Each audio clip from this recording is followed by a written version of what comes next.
construire l'histogramme représentant les tailles des élèves d'une classe de 4e. Donc nous avons un tableau sur la première ligne, les tailles regroupées par classe d'amplitudes différentes, puisque le premier entre 130 et 140, il y a une amplitude de 10. Le deuxième entre 140 et 155, il y a une amplitude de 15. Et ensuite, sur la deuxième ligne, nous avons les effectifs. Pour construire un histogramme, il faut représenter des rectangles qui ont une aire proportionnelle à l'effectif. Je vais commencer par tracer l'axe des abscisses. Je vais graduer l'axe des abscisses régulièrement. Donc par exemple, un carreau pour 5 cm.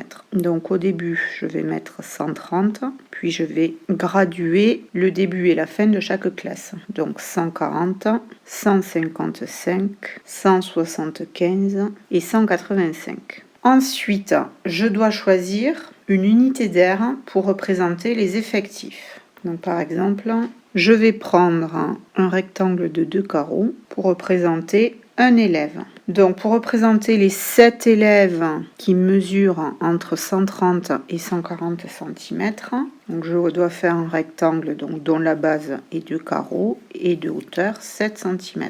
Si on compte élève par élève, un élève, 2 élèves et 7 élèves. Donc je peux tracer ce rectangle. Pour les élèves mesurant entre 140 et 155 cm, il y en a 12. Alors là, la base ne sera pas de 2 carreaux, puisqu'entre 140 et 155, il y a 3 carreaux. Donc je peux déjà calculer si un élève est représenté par 2 carreaux, 12 élèves sera représenté par 24 carreaux. Du coup, la base du rectangle fait 3 carreaux. 3 fois combien égale 24? C'est 3 fois 8. Donc du coup, il me faut une hauteur de 8 carreaux. Alors si j'ai peur de m'être trompé, je peux recompter 2 carreaux par 2 carreaux. Donc un élève, 3 élèves, 7 élèves et 12 élèves. Mon compte est bon.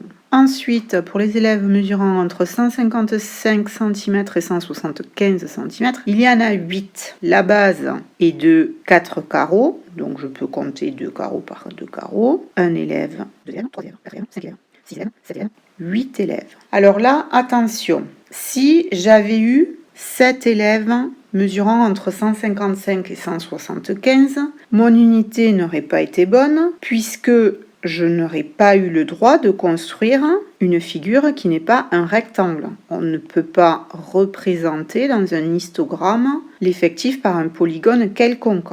Il faut à chaque fois que l'effectif soit représenté par des rectangles. Donc là, j'aurais dû changer d'unité pour obtenir un rectangle dont la base est 4 carreaux. Et pour la dernière classe, entre 175 cm et 185 cm, il y a 2 élèves. Donc là, pareil, la base du rectangle est de 2 carreaux, donc c'est facile de compter. Un élève, 2 élèves. Donc ensuite, je peux colorier l'histogramme pour qu'il rende mieux visuellement. Donc voici l'histogramme représentant la taille des élèves dans une classe de 4e.